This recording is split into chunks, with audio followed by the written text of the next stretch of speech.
അപ്പോൾ ഇതാ ഗൈസ് നമ്മൾ ഇന്ന് ഉണ്ടാക്കാണ്ട് പോകുന്നതാണ് കേട്ടോ ഒരു സിമ്പിൾ ഡിമ്പിൾ ആയിട്ടുള്ള പുഡിങ്. നല്ല ടേസ്റ്റാണ്. അപ്പം നമുക്ക് എന്തായാലും റെസിപ്പി നോക്കാം. ദെൻ ഗൈസ് ഞാൻ ഇവിടെ കുറച്ച് പാലെടുത്തിട്ടുണ്ട്. നമുക്കിത് കുറച്ചുകൂടി തിളച്ച് വരുമ്പം കുറച്ച് ഷുഗർ ആഡ് ചെയ്ത് കൊടുക്കാം കേട്ടോ. പിന്നെ കുറച്ച് ഗീയും കൂടെ ആയി കൊടുക്കുക അതിൻ്റെ കൂടെ. നല്ല പോലെ തന്നെ ഒന്ന് മിക്സ് ചെയ്ത് കൊടുക്കാം കേട്ടോ. പിന്നെ ഒരു ഗ്ലാസ്സിൽ കുറച്ച് മിൽക്ക് എടുത്തിട്ട് കുറച്ച് കസ്റ്റാർഡ് പൗഡർ ഇട്ടിട്ട് നല്ല പോലെ തന്നെ ഒന്ന് മിക്സ് ചെയ്ത് വെക്കണം കേട്ടോ.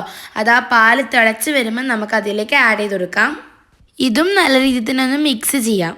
ഇത് കുറച്ച് നേരം ബോയിൽ ആകുമ്പോഴത്തേക്കാണ് ഇത് നല്ലപോലെ തന്നെ കുറുകി സെറ്റായി വരും. അപ്പോൾ നമുക്ക് സ്റ്റൗ ഓഫ് ചെയ്യാം. പിന്നെ ഗൈസ് ഇത് നമ്മൾ സെർവ് ചെയ്യേണ്ട ബൗൾ എടുക്കാൻ അതിലോട്ട് ഒഴിച്ചു കൊടുക്കാം കേട്ടോ. പിന്നെ നമുക്ക് ഇതിന് ടോപ്പിംഗ്സ് ആയിട്ട് ആഡ് ചെയ്യാനുള്ള സാധനം ഉണ്ടാക്കണം. അതിനുവേണ്ടി കുറച്ച് കോക്കനട്ട് കൊണ്ട് ചിരകി വെച്ചിട്ടുണ്ട്. അതൊരു പാനിലേക്ക് ഇട്ടിട്ട് നല്ലപോലെ തന്നെ റോസ്റ്റ് ചെയ്യാം. ദെൻ അതിലേക്ക് കുറച്ച് ഷുഗർ കൂടെ ആഡ് ചെയ്തിട്ട് ഒന്നും കൂടി മിക്സ് ചെയ്തെടുക്കാം. ഗൈസ് ഇതാണ് നമ്മളെ പുഡിങ്ങിന്റെ ഫൈനൽ ഔട്ട്പുട്ട് കേട്ടോ. അങ്ങനെ ഗൈസ് രാത്രി ഞാനും മിന്നൂസ് ആ പുഡിങ് കഴിച്ചു. നല്ല ടേസ്റ്റ് ഉണ്ടായിരുന്നു. അപ്പോൾ ഇന്നത്തേക്ക് ഇത്രയേ ഉള്ളൂ ഗൈസ്.